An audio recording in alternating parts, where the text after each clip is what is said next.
Comentariu. Dar ce strigi așa? Că ne spargi timpanele sau suferi de isterie? Răspuns.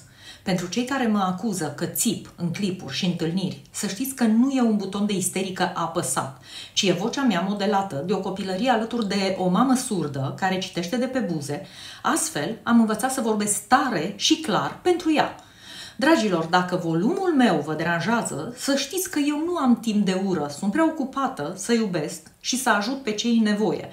Și să știți că în meseria mea am întâlnit oameni care au pierdut mult mai mult decât capacitatea de a auzi și au pierdut sufletul. Iar un suflet amputat nu poate fi înlocuit de nicio proteză. Înainte să mă judecați, amintiți-vă că unele strigăte sunt pentru ajutor, nu pentru atac. Iar la finalul zilei, faptele noastre vorbesc cel mai tare.